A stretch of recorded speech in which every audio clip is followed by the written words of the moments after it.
আজিৰ কেবিনেটত আমি আৰু এটা সিদ্ধান্ত গ্ৰহণ কৰোঁ।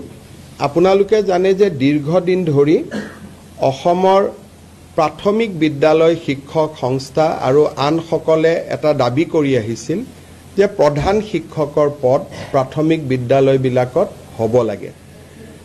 ইতিমধ্যে আমি এইটো সিদ্ধান্ত লৈছিলোঁ যে য'ত 150 ছাত্ৰ ছাত্ৰী আছে তাতে প্ৰধান শিক্ষক পদ আমি সৃষ্টি কৰিম। তাৰ পিছত আমি সিদ্ধান্ত ল'লোঁ যে 100 যদি ছাত্ৰ ছাত্ৰী আছে তাতো আমি এটা প্ৰধান শিক্ষকৰ পদ সৃষ্টি কৰিম। এই প্ৰক্ৰিয়া ইতিমধ্যে আৰম্ভ হৈছে। কিন্তু আজি আমি কেবিনেটত এটা খুব ইম্পৰ্টেণ্ট সিদ্ধান্ত লৈছোঁ যে যদি কোনোবা স্কুলত 50 জন ছাত্ৰ ছাত্ৰী আছে, 50 টোটেল যদি ষ্টুডেণ্ট আছে LP স্কুলত, এইটো UP আৰু হাই স্কুলক লৈ এইটো সমস্যা নাই, এইটো অকল LP স্কুলক লৈ সমস্যা আছিলে।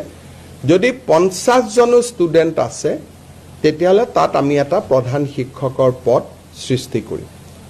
এই সিদ্ধান্তৰ ফলত বহুদিন ধৰি প্ৰাথমিক শিক্ষক সন্মিলনী বা আন শিক্ষকসকলে কৰি অহা বিভিন্ন তেওঁলোকৰ ক্ষোভ বা প্ৰতিবাদ সামৰণি পৰিব বুলি মই বিশ্বাস কৰোঁ যে এতিয়া 50 জন ছাত্ৰ ছাত্ৰী হ'লেই এজন প্ৰধান শিক্ষকৰ পদ আমি স্কুলত সৃষ্টি কৰিম। আৰু এই প্ৰধান শিক্ষকসকল DDO হ'ব, তেওঁলোকৰ বিত্তীয় আৰু প্ৰশাসনিক ক্ষমতাও থাকিব। শ্ৰদ্ধা ছাৰ বাইদেউসকল, নলিনীকান্ত ডেকা নামৰ ইউটিউব চেনেলটো হৈছে এটি শিক্ষামূলক ইউটিউব চেনেল।